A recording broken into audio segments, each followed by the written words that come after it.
Casey, I would love to explain it to you. Absolutely. It's probably one of my favorite stories to tell. Auntie's on a road trip and I had to stop. I'm driving my new baby. Ooh, she's fun. Y'all, okay, my vision art is one of the most incredible gifts that the Holy Spirit, that Yahweh and Yeshua have ever given to me. And I am a person who has had a lot of blessings and a lot of gifts in my life. But this one is hands down by far the most beautiful, miraculous, and it's got to be my favorite. You see, before 2001, when it was bestowed upon me, I could not draw to save my life. My family used to tease me whenever we play Pictionary. I have been blessed with a lot of gifts. I'm a singer, I write, I got wit, yo, I'm funny AF. I have visions, and if you guys know my story, you know it well. I have been able to see and speak with spirits since a very young age of 4, which I denounced in 2022, and God said, kiddo, the other gifts are from me, but that one, oh no, that is not. Those are not passed away loved ones or deceased people that you have been helping others talk to the entire time. It has been demons posing as these people. Have you ever heard of familiar spirits? Yep, that all along. Y'all, when I denounced being a medium, the spirits, gone. And I was thinking my other gifts were going to go away too. My premonitions. Woof, I was a good psychic. Y'all, I was good. And now I'm even better, because that has and always was a gift from God.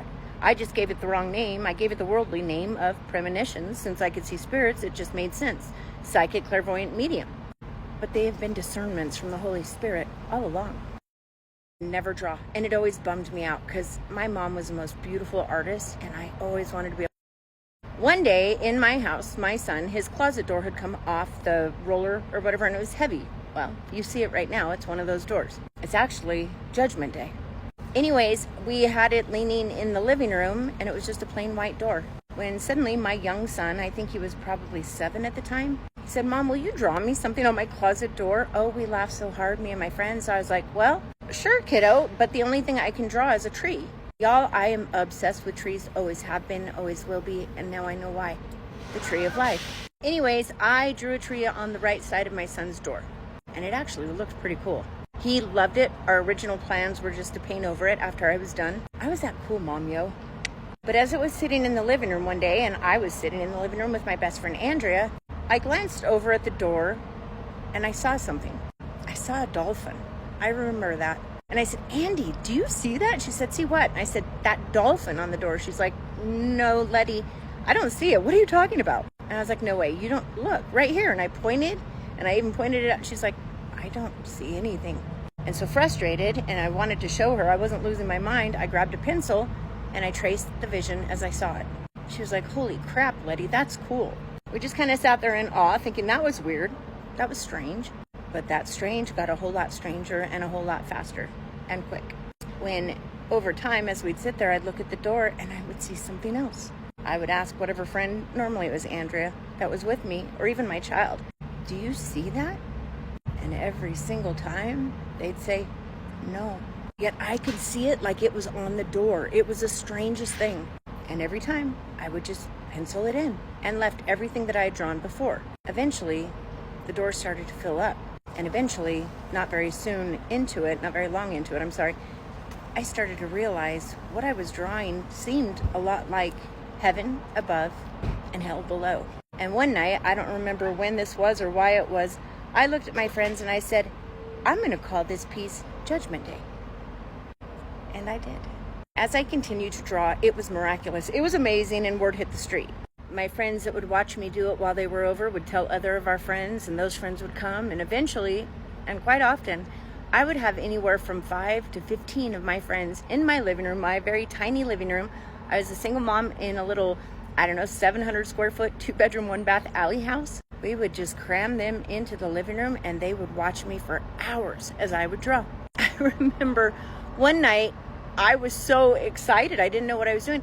I looked at my friend Francisco, who was to the left and behind me, and I continued to draw, not looking. And he was looking behind me at what I was drawing, and I was still talking. And it still became what I had seen, even though I wasn't watching what I was doing. That was a next level trip. That was, wow. I remember there were couches, and it was kind of a joke with us because I had pink couches. And I made jokes. I was like, why are there couches in between heaven and hell? But in my heart, I knew immediately as things progressed, I had set 2 rules. I didn't know where these rules came from. I do now, the Holy Spirit. And they are the exact same rules that I often repeat to you guys and remind you of. Number one, no matter how bad I want something to be on a piece, if I don't see it in a vision, it's not going on there. And number two, no matter how wacky, weird, or wonky the vision might seem, whether it doesn't fit in or doesn't make sense, no matter what, if I get it in a vision, it has to go on the door, the wall, or wherever I'm drawing. Those are kind of my favorites. Like the couches, they made no sense to us. We were kind of giggling about them. And they're like, there's pink couches in heaven. But those are my favorites because once they do make sense, whew, they blow even me away. And I can't count how many times now that has happened. One night, I do remember this. At the bottom of my Judgment Day door, it's very similar to the one I'm drawing now. There was widespread wings and the devil, kind of like the border between heaven and purgatory was what I called it, and hell. There was a pregnant woman with her foot on a book. There were clocks, and there were faces that would merge faces up above. One eye to one person's face would become the other eye to another's, and so on and so forth. There were stars, and I get that now because stars are angels. But one night, my dear friend Francisco, God, I love him. I miss him so much. He came knocking on my door around midnight. I was up. I was the only one up. And I looked at me. He looked pretty pale. He looked like me and not my Francisco. He looked more like Colitas. That's my name. He said, Colitas, I need you to see something. And Francisco was holding a book, a library book in his hand, which I kind of thought was funny. I was like, where did you get that? And what's going on? He's like, and he looked scared. He said, no, Colitas, let me come in. I want to show you something. You've got to see this now. So he came in. We went into my living room. Judgment Day's leaned up against the wall. He was so spooked. But again, Francisco used to get scared around me because that house was scary. There was spirits in it nonstop. Things would fly off the walls. Doors would slam shut. Windows would fly open.